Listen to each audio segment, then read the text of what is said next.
राधे राधे जी। कैसे हैं आप सभी लोग? आप सभी लोग स्वस्थ होंगे, कुशल मंगल होंगे। आज हम बात करते हैं वीर हनुमान जी के बारे में। आप सभी जानते हैं कि वीर हनुमान जी कलयुग में अमर हो चुके भगवान हैं, जिन्हें श्री रामचंद्र जी ने अमर होने का वरदान दिया था। और आज भी कलयुग में भगवान वीर हनुमान जी अमर हैं और उन्हें कोई नहीं मार सकता। वहीं जहाँ भी कहीं राम नाम का जप होता है, रामायण पढ़ी जाती है या फिर रामचंद्र जी का जो पंडाल होता है, वहाँ पर वीर हनुमान जी को पाया जाता है। और शनि देव जी की जिनके ऊपर थोड़ी समस्या चल रही होती है, वह भी वीर हनुमान जी की पूजा करें मंगलवार को और शनिवार को, ताकि वह उनसे उनकी सभी परेशानियों से छुटकारा ले सकें। कहा जाता है कि वीर हनुमान जी जो हैं वह भगवान शिव के ही अंश हैं, मतलब कि जैसे कहते हैं उनके ही अंश हैं। इसी प्रकार से कह लो कि भगवान शिव हैं, उन्हीं से उनकी माता ने पूजा करने से हनुमान जी को प्राप्त किया था। भगवान शिव ने माता अंजना को एक फल दिया था और उसी फल को खाने से वीर हनुमान जी का जन्म हुआ था। वीर हनुमान जी जो हैं वह श्री रामचंद्र जी के बहुत ही बड़े भक्त हैं और उन्होंने माता सीता को ढूंढने में श्री रामचंद्र जी की जो है बहुत ही मदद करी थी। ये तो हम सभी आम सी बातें हैं, सभी ही जानते हैं। और वीर हनुमान जी के बारे में मैं बताऊँ ही क्या, बहुत कुछ है कि वीर हनुमान जी सबसे बड़े आज के कलयुग में वह ईश्वर है जो आज भी हम सभी के बीच में हैं। कलयुग में अगर आप चाहें तो भगवान वीर हनुमान जी से अपनी श्रद्धा भावना के साथ कुछ भी प्राप्त हम कर सकते हैं। कुछ भी मैंने ये नहीं कि हम किसी का बुरा चाहेंगे, कुछ भी मैंने ये है कि हम अपने लिए कुछ मांग सकते हैं, लेकिन उसमें किसी दूसरे का बुरा नहीं होना चाहिए। क्योंकि वीर हनुमान जी ने तो ये आप देख रहे हैं संजीवनी बूटी का जो पर्वत उठाया था लक्ष्मण जी को बचाने के लिए, तो वह किसी दूसरे का बुरा किस प्रकार से कर सकते हैं। उन्होंने तो एक ही हवा की तरह एक उड़ारी लगानी है और हमारी सारी समस्या ही दूर कर देनी है। इस प्रकार से हैं हमारे वीर हनुमान। अगर आपको मेरी यह छोटी सी कुछ चंद शब्द अच्छे लगे हों तो प्लीज़ आप लाइक और सब्सक्राइब ज़रूर करें और मुझे अपना खूब सारा प्यार दें और इस वीडियो को थोड़ा एंजॉय करें। देखें कि मैंने मंदिर से कितनी ही सुंदर वीर हनुमान जी की जो ये वीडियो है वह बनाई है, जो भगवान श्री राम के बहुत ही प्रिय है। क्योंकि जैसे वह हनुमान जी रामचंद्र जी के भक्त हैं, वैसे रामचंद्र जी भी तो के लिए भी तो भगवान जो वीर हनुमान जी हैं उनके प्रिय भक्त हैं। और जहाँ कहते हैं ना, राम न चलेंगे हनुमान के बिना, राम न मिलेंगे राम न मिलेंगे हनुमान के बिना, हम न चलेंगे हनुमान के बिना, राम न मिलेंगे हनुमान के बिना। देखो हमने इतनी सी बात समझ ली है कि हमने ये सब पढ़ लिया है, समझ लिया है। क्यों जी?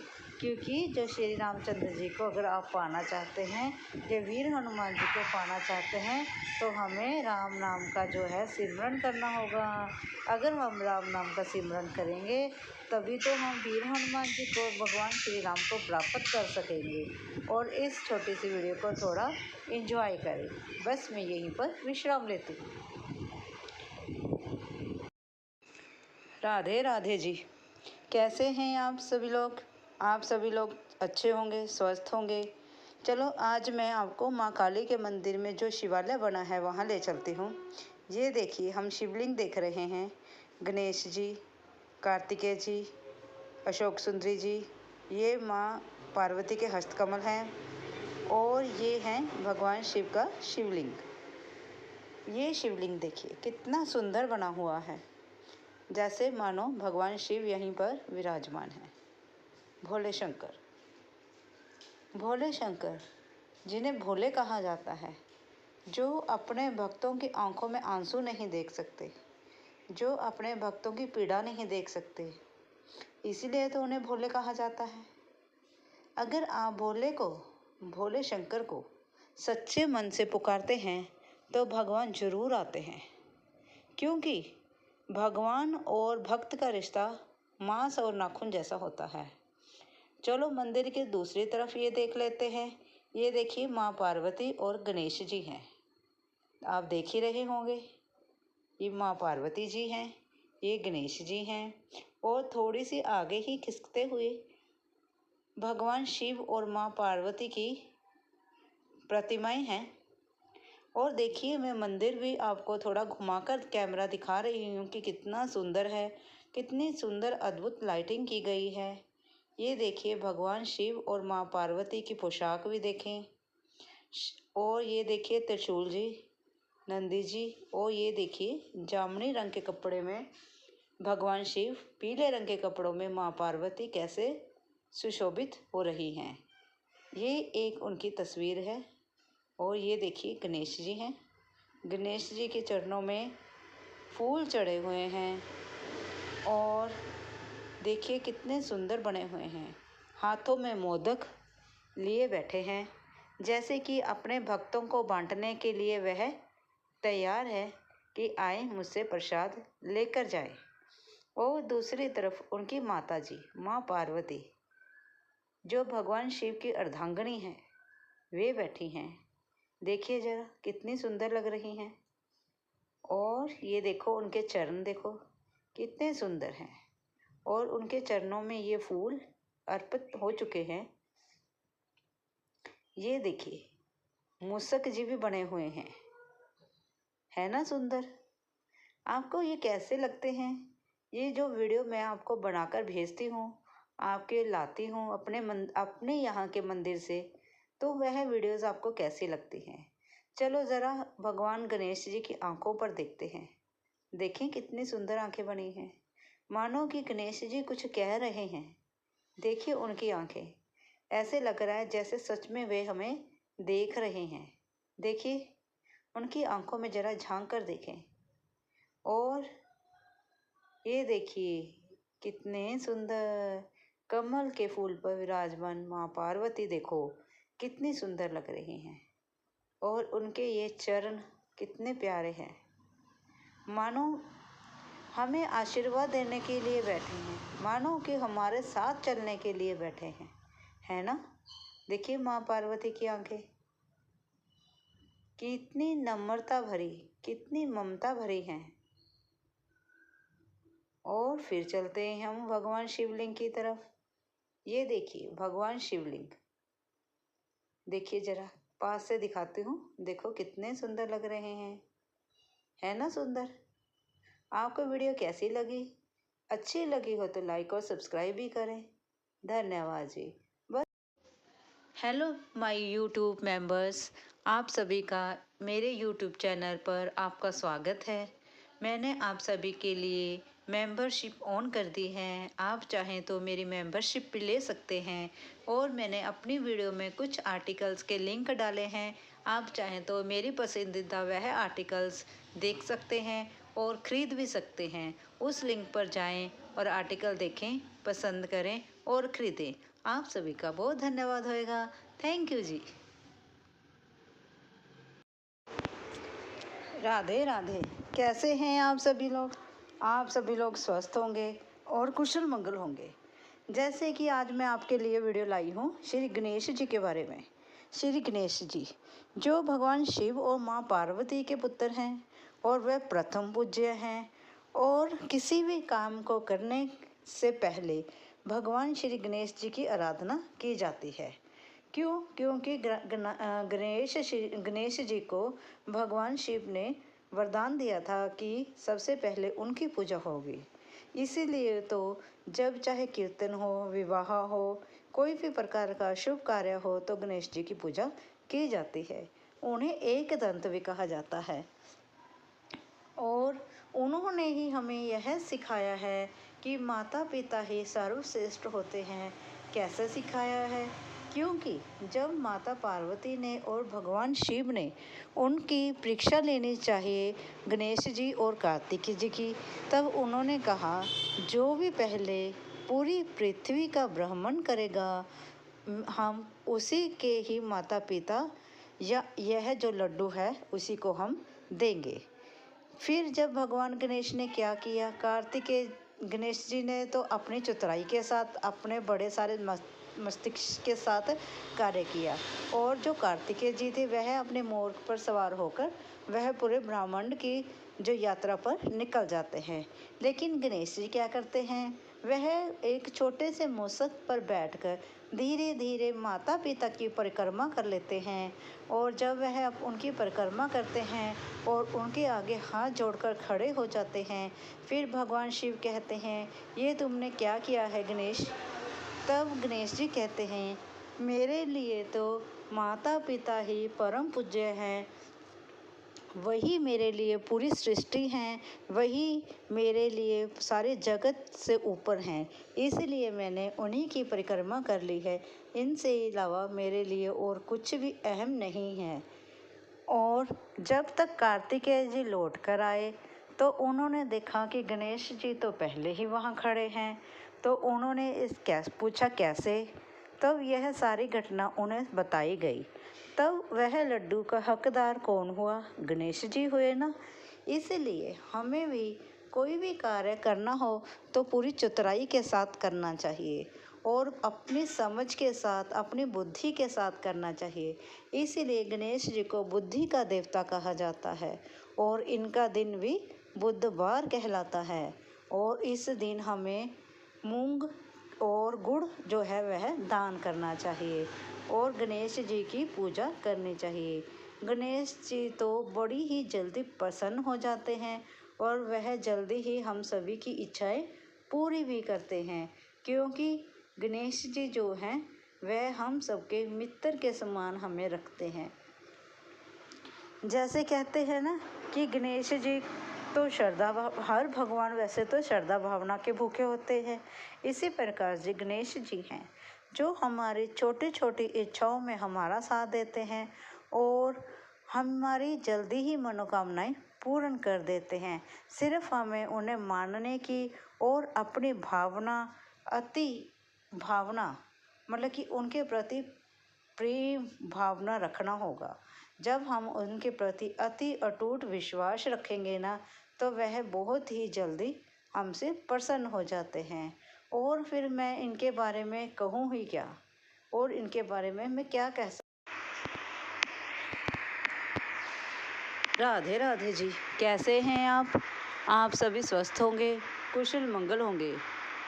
चलो आज हम जा रहे हैं मंदिर की तरफ। ये देखिए हमारे मंदिर के अंदर कितनी सुंदर सुंदर और कितनी ही अद्भुत जो भगवान जी की मूर्त बनी है वह कितनी ही सुंदर है। ज़रा आप इन्हें निहारिए 2 मिनट, देखिए कितनी सुंदर है, कितने सुंदर। ये देखिए कृष्ण जी और इनके देखो नाना प्रकार के रूप, भगवान शिव का, श्री रामचंद्र जी का, गणेश जी का, सभी एक ही हैं, सभी एक ही ईश्वर में समाहित हैं। और ये देखिए इनके हाथ धनुष कमल, और ये देखिए इनका रथ कितना सुंदर है। और ये देखिए ये घुटनों के बल पर देखो, जरा देखो कौन बैठा है, देखिए जरा। हो ये तो अर्जुन जी हैं, ये अपने घुटनों के बल बैठे क्या कर रहे हैं। अच्छा ये तो गीता का उपदेश ले रहे हैं भगवान कृष्ण से। तो ये किस समय का दृश्य हुआ, ये महाभारत के युद्ध के समय का दृश्य हुआ जो कुरुक्षेत्र के यहाँ हुआ और जो आज के समय राजस्थान में है। जब कुरुक्षेत्र का युद्ध हुआ तब अर्जुन जो है वह दुविधा में थे कि वह अपनों से युद्ध किस प्रकार से करे। तब भगवान श्री कृष्ण जी ने अर्जुन को गीता उपदेश दिया था। तब इस प्रकार से अर्जुन जी जो है घुटनों के बल बैठे थे। तब भगवान कृष्ण जी ने उन्हें समझाया था कि कर्म ही सर्वश्रेष्ठ होता है, कि तुम्हारा जन्म कर्म करने के लिए हुआ है, आप अपना कर्म करें। लेकिन अर्जुन जो है वह कहते हैं, पार्थ, मैं अपने ही भाइयों को, अपने ही पिता समान ताया चाचा को किस प्रकार से मार सकता हूँ। तब भगवान श्री कृष्ण जी उन्हें समझाते हैं कि जो हमने ये नहीं देखना है कि हमारे ताया हैं, चाचा हैं, भाई हैं, बंधु हैं या कौन है। हमने वो करना है जो नीति का नियम है और जो हमारे कर्म है, जिसके लिए हमारा जन्म हुआ है। तुमने ये नहीं देखना कि तुम्हारे सामने जो है वह कौन खड़ा है। तुमने तो ये देखना है तुम्हारा कर्म है, तुम्हारा इस पृथ्वी पर किसके लिए जन्म हुआ है और तुम्हें उस चीज़ के लिए अपना कर्म करना होगा, क्योंकि तुम कर्मबद्ध हो। तुम्हें कर्म करना होगा जिसके लिए तुम्हारा जन्म हुआ है। इस प्रकार से भगवान श्री कृष्ण जी जो है अर्जुन को समझा रहे हैं ताकि वह अपने दिमाग पर कोई भी परेशानी ना रखे और वह जो है युद्ध के लिए तैयार हो जाए। और देखिए जरा आप किस प्रकार से भगवान श्री कृष्ण जी जो है कितने प्रेम पूर्वक अर्जुन को ये समझा रहे हैं। जिस प्रकार से हमारे माता पिता हमें समझाते हैं कि प्यार से रहें, प्रेम से रहें और किसी के साथ मनमुटाव ना करें, वो करें जो कर्म है, अपना कर्म करो, अपना भाग्य करो, तो भगवान सब ठीक करेगा। ये देखिए हम रथ की तरफ चलते हैं और ये देखिए कितना सुंदर रथ है जिनके ऊपर गणेश जी बने हुए हैं। और बस इतना ही बहुत है। अच्छी लगी हो लाइक और सब्सक्राइब जरूर करें। धन्यवाद जी।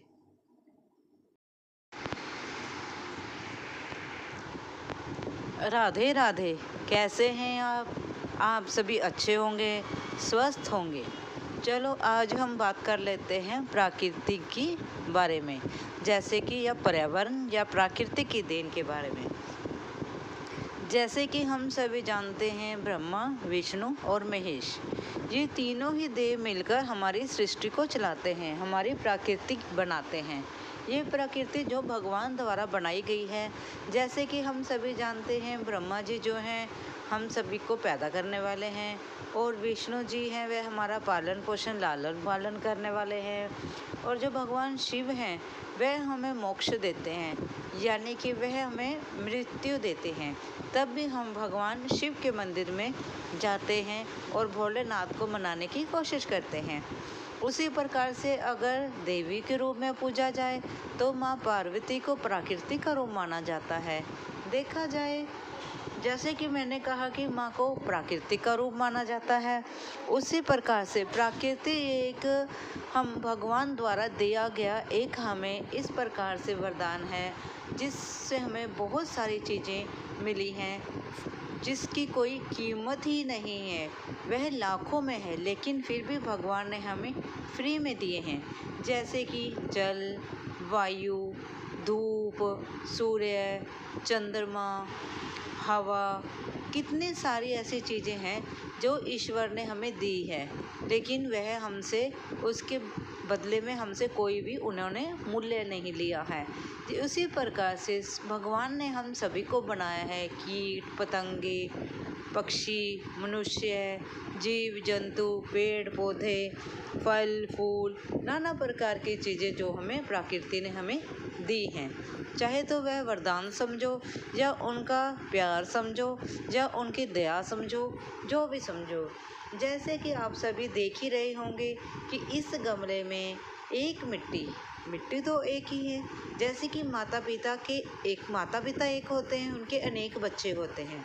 उसी प्रकार से ये एक गमला है जिसमें एक ही मिट्टी है और उसमें देखो एक मिट्टी में 3 प्रकार के पौधे हैं। इसमें देखो ये सफ़ेद रंग के फूल, ये गुलाबी रंग के फूल, देख रहे हैं ना आप सफ़ेद और गुलाबी रंग के फूल। देखिए ये देखो ये गुलाबी और ये साथ में सफ़ेद है ना जी, एक ही गमले में है। ये फूल जो हैं, और ये देखिए उसी गमले में एक छोटा सा आपको संतरा भी नज़र आ रहा होगा, जिसे कि स्मॉल ऑरेंज कहा जाता है। खाने में खट्टा होता है लेकिन स्वाद होता है, ऐसे खट्टा होता है लेकिन फिर भी टेस्टी होता है। कहने का भाव यह है, जैसे हमें एक माता पिता जन्म देते हैं लेकिन हमारा भाग्य अलग अलग होता है और हम अलग अलग होते हैं, उसी प्रकार से इस मिट्टी ने इन 3 पौधों को संभाल कर रखा है। जैसे ये संतरे का, और ये देखिए इसमें फूल भी हैं, ये संतरा हो गया, ये देखो गुलाबी फूल हो गया, और फिर कहीं कहीं इसमें सफ़ेद रंग के फूल भी हैं जो कि इस मिट्टी ने संभाल कर रखे हैं। एक ही देखो प्रकृति का कितना ही नियम है, प्रकृति कितनी देनदार है, कितनी हमें चीज़ें देती है। जैसे कि एक मिट्टी दी है जिसमें हम तरह तरह की चीज़ें उगा सकते हैं। और ज़रा ये पुदीना भी देखें, कितना सुंदर लग रहा है। यह पुदीना हमें गर्मियों में कितनी ठंडक देता है। चाहे तो हम इसकी चटनी बनाकर खा लें, चाहे हम इसे पीसकर चटनी के रूप में गोलगप्पे का पानी बना के पी लें। जिस प्रकार से भी हम इसे यूज़ करें, ये हमें ठंडक देता ही है। उसी प्रकार से माना जाता है कि यह गुलाबी जो फूल हैं और ये सफ़ेद फूल हैं, फूल के साथ साथ ये जो पत्तियां हैं ये भी औषधि का काम करती हैं। और ये संतरे जो हैं ये तो देखो अद्भुत ही हैं, छोटे छोटे हैं लेकिन स्वाद है, खाने में टेस्टी हैं। और ये सफ़ेद और गुलाबी रंग के फूल, बीच में यह संतरे, देखो कितने सुंदर लग रहे हैं। एक माता पिता के ये 3 बच्चे हैं, कोई सफ़ेद है, कोई लाल है और कोई खट्टा मीठा है। उसी प्रकार से यह देखिए एक गमले में यहाँ पर पुदीना था, और यह एक दूसरा गमला है जहाँ पर सफ़ेद और गुलाबी रंग के फूल हैं। कहने का भाव यह है कि प्रकृति हमें कितनी सारी चीज़ें देती है, जैसे कि फूल, फल, सब्जियाँ, अनाज, चावल, मिट्टी, वायु, जल, नदियाँ, जैसे कितनी सुंदर झरझर करके शीतल जल उनका बहता है। और ये फूल जैसे कि कितने सुंदर लगते हैं, चढ़ते भगवान पर हैं, उगाते भी हैं वही, बिना ईश्वर के इन्हें बताओ कौन उगा पाया है? क्या आप उगा पाते? हम एक सिर्फ जरिया हैं कि हम मिट्टी में पौधे को लगा सकते हैं, पानी दे सकते हैं, लेकिन धूप जो है, हवा जो है और इसका लालन पालन करने वाले जो हैं वह ईश्वर हैं। मैंने बात सही कही है ना? क्योंकि जब हमारा लालन पालन करने वाले ईश्वर हैं तो इन बेजान पेड़ पौधों का लालन पालन भी ईश्वर ही करते होंगे। जो पक्षी को एक डाल पर बैठे रहने देते हैं, उसी डाल पर वह सो जाता है, उसे नहीं गिरने देता ईश्वर, तो हमें भला कैसे गिरने देंगे?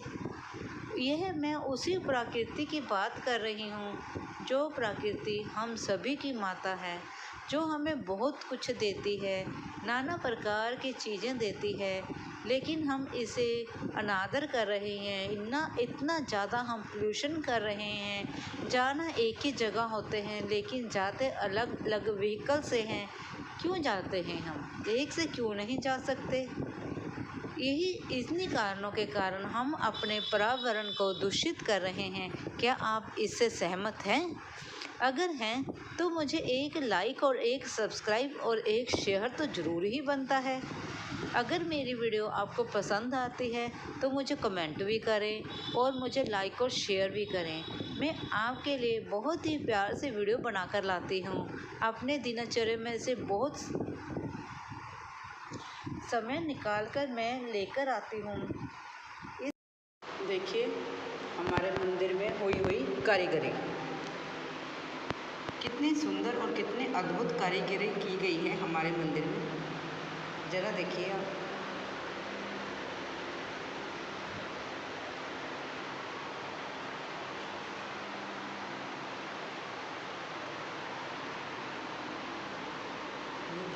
ये वाली देखिए कितनी सुंदर है।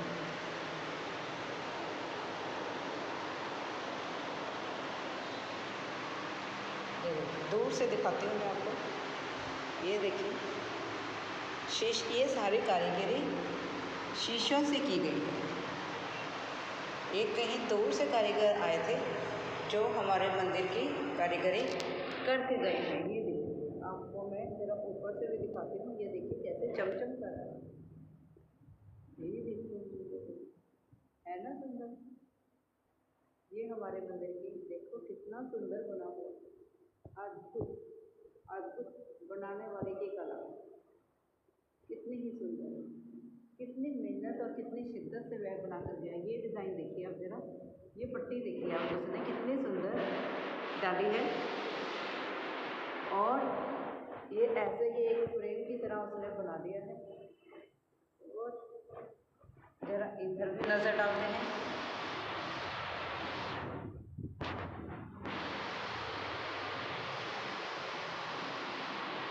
है ना, कितने सुंदर है। ये देखिए,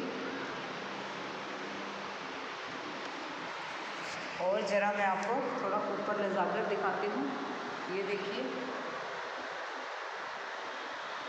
देखिए ज़रा, देखो देखो देखो देखो देखो देखो, कितनी सुंदर है कारीगरों के लिए। थोड़ा पास से दिखाती हूँ। ये थोड़ा कम महंगा हो गया है और देखो कितनी सुंदर है।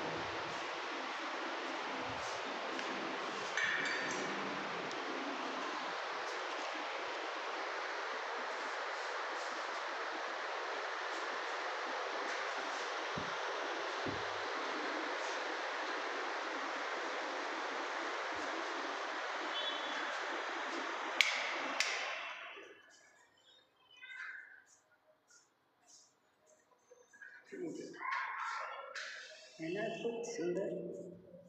कैसा लगा आपको ये कमेंट और मुझे ज़रूर करें कि आपको हमारे मंदिर की ये कारीगरी कैसे लगी। ये देखिए जरा, कितनी अद्भुत और कितनी ही सुंदर। ये देखिए, ऐसे घुमा कर दिखाते हैं। ये देखिए छत पे भी है और इधर भी देखिए, है ना बहुत सुंदर। ये मुझे कमेंट ज़रूर करें कि आपको ये कैसी लगी। अच्छी लगी हो तो लाइक और सब्सक्राइब भी ज़रूर करें। धन्यवाद।